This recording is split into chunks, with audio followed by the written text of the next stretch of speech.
আজকে আমরা অষ্টম শ্রেণীর বিজ্ঞানের তাপ এই চ্যাপ্টারের দ্বিতীয় ক্লাসটা করব। তোমরা তোমাদের বইয়ের 32 নম্বর পাতাটা খোলো। আজকে আমরা পদার্থের অবস্থার পরিবর্তন ও লীন তাপের ধারণা এইটা শুরু করব। তার আগে আমাদের প্রথম ক্লাসটিতে একটু ত্রুটি হয়ে গেছিল, সেটা দেখো। এই 3 নম্বর বক্তব্য অনুসারে অনুপাতটি হয় এখানে তলায় এইটা 3t হবে, টিটা লিখতে ভুলে গেছিলাম, তোমরা লিখে নাও 3t, তবে এইটা হবে। দেখো, তাপ প্রয়োগ বা নিষ্কাশনের ফলে পদার্থের এক অবস্থা থেকে অন্য অবস্থায় রূপান্তরিত হওয়াকে অবস্থার পরিবর্তন বলে। অর্থাৎ তরল থেকে কঠিন বা কঠিন থেকে তরল বা তরল থেকে গ্যাস, এই রকম এক অবস্থা থেকে অন্য অবস্থায় যাচ্ছে, তাকে অবস্থার পরিবর্তন বলে। যেমন কঠিন বরফ গলে যখন জল হলো, তাহলে বরফের জল হওয়াটা হচ্ছে অবস্থার পরিবর্তন। দেখো, এখানে একটা পরীক্ষা দেখিয়েছে। আমরা বরফ নিয়েছি, কুচো কুচো বরফ নিয়েছি, তার উপরে একটা থার্মোমিটার রেখেছি, দিয়ে থার্মোমিটারের উষ্ণতা দেখছি। ধরো, বরফটার প্রথমে তাপমাত্রা ছিল -5 ডিগ্রি সেলসিয়াস এবং তলা থেকে বরফটাকে আমরা তাপ দিচ্ছি। তাহলে কি দেখব, সেই -5 ডিগ্রি সেলসিয়াস থেকে তাপমাত্রাটা বাড়ছে, থার্মোমিটারে দেখতে পাবো। -5 থেকে -4, -4 থেকে -3, -3 থেকে -2, অর্থাৎ বাড়ছে। দিয়ে বেড়ে বেড়ে 0 ডিগ্রি সেলসিয়াস হবে। কিন্তু এই -5 থেকে যখন বেড়ে বেড়ে 0 ডিগ্রি সেলসিয়াস হচ্ছে, তখন দেখব এই বরফের টুকরোগুলো বরফই আছে। এবারে কি হবে, 0 ডিগ্রি সেলসিয়াস যেই হয়ে গেল, তখন দেখব আর তাপমাত্রা বাড়ছে না। তখন একটা জিনিস দেখব, এই বরফটা গলতে শুরু করেছে, গলে জল হচ্ছে। যতক্ষণ পর্যন্ত সমস্ত বরফ গলে পুরোপুরি জল না হচ্ছে, ততক্ষণ পর্যন্ত তাপমাত্রা 0 ডিগ্রি সেলসিয়াসই থাকবে। আমরা কিন্তু তাপ দিয়েই যাচ্ছি। সব বরফ জল হয়ে যাওয়ার পরে তারপরে আবার তাপমাত্রা ধীরে ধীরে বাড়তে থাকবে। তখন 1 ডিগ্রি, 2 ডিগ্রি, 3 ডিগ্রি এইভাবে বাড়বে। তাহলে কি দেখলাম, যে বরফ তাপ গ্রহণ করে জলে পরিণত হয়েছে। এই ঘটনাকে গলন বলে। এই গলন যখন ঘটছে, তখন দেখো তাপমাত্রাটা 0 ডিগ্রিতেই আছে, তাপমাত্রার বা উষ্ণতার কিন্তু কোনো পরিবর্তন হয়নি। ওইটাই এখানে বলতে চেয়েছে, যে কিন্তু তার উষ্ণতার পরিবর্তন হয়নি। তো বরফ যখন জল হয়, তখন ওই বিশেষ উষ্ণতাটা কত, যখন আর উষ্ণতার পরিবর্তন হয় না, 0 ডিগ্রি সেলসিয়াস। ওইটাকেই বলা হচ্ছে জলের বরফের গলনাঙ্ক।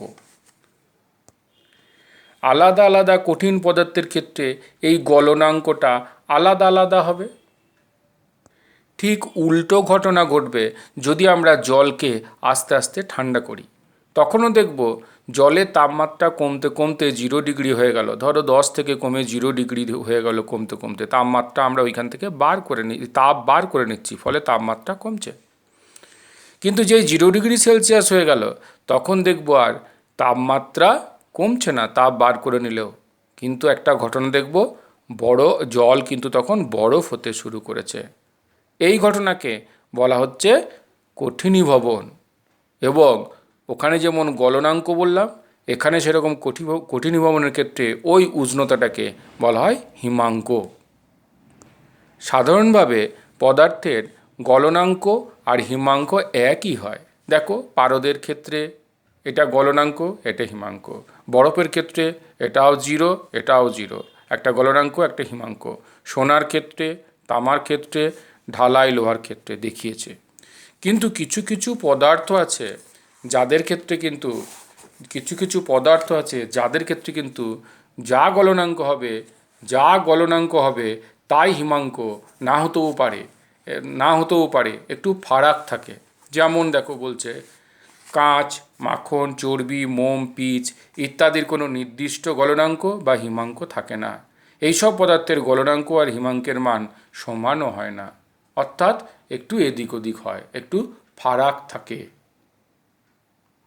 এবারে কি বলছে দেখো, বলছে গলনে ও কঠিনীভবনে আয়তনের পরিবর্তন হয়। বরফ গলে যখন জল হয় তখন আয়তনে কমে যায়, কিন্তু আবার যখন মোম গলে গলন্ত মোম পাওয়া যায় তখন কিন্তু আবার আয়তনে বেড়ে যায়। অর্থাৎ আলাদা আলাদা পদার্থে আলাদা আলাদা রকম ধর্ম দেখা যায়।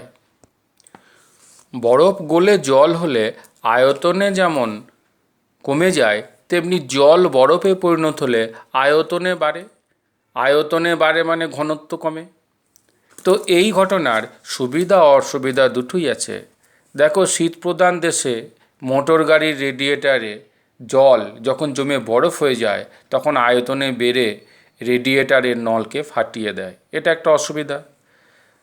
পাথরের মাঝখানে, পাহাড়ে পাথরের মাঝখানের ফাটলে এমনিতে জল জমে থাকে। শীতকালে ওই জল জমে যখন বরফ হয় তখন ওই ফাটলে চাপ দেয়, ফলে কি হয়, বড় বড় পাথর ফেটে যায় এবং পাহাড়ে ধস নামে, ওটা একটা অসুবিধা। আবার কি বলছে দেখো, যে শীতপ্রধান দেশে যখন হ্রদের জল জমে যায় বরফ হয়, বরফ হলে আমরা কি বলেছি, আয়তনে বাড়ে, হালকা হয়, উপরে ভেসে ওঠে বরফটা, তাহলে তলায় জল থাকে, ফলে সেই তলার জলে মাছেরা বেঁচে থাকে। তাহলে এটা একটা সুবিধা হয়ে গেল। এখানে একটা বিশেষ উদাহরণ দেখিয়েছে দেখো, দুটুকরো বরফকে একসঙ্গে কিছুক্ষণ চেপে ধরে রেখে দিলে তারপর হাত ছেড়ে দিলে জোড়া লেগে যায়। কেন এরকম হয়? না, এর কারণ হচ্ছে বরফে চাপ দিলে তার গলনাঙ্ক কমে যায়, অর্থাৎ কম তাপমাত্রাতেই গলে যায়। তো আমরা যখন দু টুকরো বরফকে চাপ দিচ্ছি তখন দুই বরফের সংযোগস্থলে চাপ বৃদ্ধি পাচ্ছে, ফলে ধরো বরফটা -2 ডিগ্রিতে আছে, তাতেই গলে যাচ্ছে, দিয়ে জল হচ্ছে ওই সংযোগস্থলে। এখন যদি আমি চাপটা ছেড়ে দিই তাহলে ওই -2 ডিগ্রির বরফ গলা জলটা সাধারণ চাপে এসেছে, সে বলবে -2 ডিগ্রিতে তো আমি আর জল থাকবো না, বরফ হয়ে যাব, ফলে আবার জমে যাবে, ফলে দুটুকরো বরফ জোড়া লেগে যাবে। আমরা এখনই বললাম চাপ বাড়ালে কি হয়, বরফের গলনাঙ্ক কমে যায়। মোমের ক্ষেত্রে ঠিক উল্টো, চাপ বাড়ালে গলনাঙ্ক, মোমের গলনাঙ্ক বেড়ে যায়। আর একটা উদাহরণ দেখো এখানে দিয়েছে, যে বাড়িতে যে ফিউজ তার ব্যবহার করা হয় বৈদ্যুতিক লাইনে, সেই ফিউজ তারের গলনাঙ্ক কম, ফলে হঠাৎ যদি বেশি কারেন্ট চলে আসে ফিউজ তার গরম হয়ে গলে যায়, ফলে লাইনের সংযোগ বিচ্ছিন্ন হয়ে যায়, তাই বাড়ির বিভিন্ন যন্ত্রপাতি রক্ষা পায়। এটা একটা গলনাঙ্ক কম হওয়ার, ফিউজ তারের গলনাঙ্ক কম হওয়ার একটা ভালো দিক। আর একটা উদাহরণ দিয়েছে দেখো, হিম মিশ্র। হিম মিশ্র মানে কি, বরফের আমরা কুচি করলাম অনেক, সেই বরফের কুচির মধ্যে কিছু লবণ মিশিয়ে দিলাম, সেই লবণ মিশ্রিত বরফটাকে বলা হয় হিম মিশ্র। কেন এরকম বলা হয়? না, যেই আমরা বরফে লবণ মিশিয়ে দেবো, তার গলনাঙ্ক কমে যাবে, কম তাপমাত্রাতেই ওই বরফ গলতে শুরু করবে। এবং বরফ গলনের জন্য লিন তাপ বলে এক রকমের তাপ দরকার, সেই লিন তাপ ওই বরফ থেকেই নেবে, ফলে যে বরফটুকু তখনও গলেনি তার তাপমাত্রা আরও কমে যাবে, ফলে মাছ মাংস সংরক্ষণ করা সুবিধাজনক হয়ে যাবে, কারণ বাকি বরফের তাপমাত্রা আরও কমে যাচ্ছে, ফলে ওইগুলো ভালো সংরক্ষণ করা যাবে। এখানে আমরা একটা কথা এইমাত্র বললাম, লিন তাপ।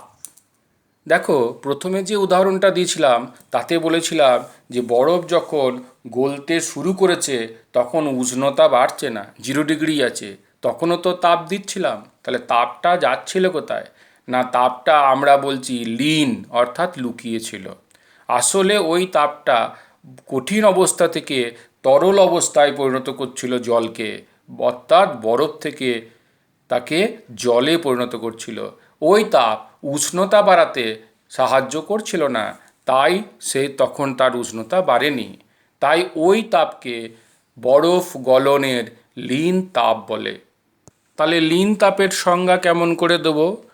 বলবো যে যখন কোনো পদার্থ এক অবস্থা থেকে উষ্ণতার পরিবর্তন না করে অন্য কোনো অবস্থায় রূপান্তরিত হয়, তখন একক ভরের ওই পদার্থ যে পরিমাণ তাপ নেয় বা তাপ বর্জন করে তাকে ওই পদার্থের ওই অবস্থান্তরের লীন তাপ বলে।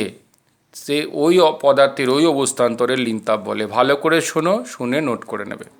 যেমন এখানে এক্সাম্পল দিয়েছি দেখো, বরফ গলনের লীন তাপ 80 ক্যালোরি পার গ্রাম। এর অর্থ হলো প্রমাণ বায়ুমণ্ডলীয় চাপে 0 ডিগ্রি সেন্টিগ্রেড উষ্ণতার 1 গ্রাম বরফকে 0 ডিগ্রি সেন্টিগ্রেড উষ্ণতার 1 গ্রাম জলে পরিণত করতে 80 ক্যালোরি তাপ প্রয়োগ করতে হবে।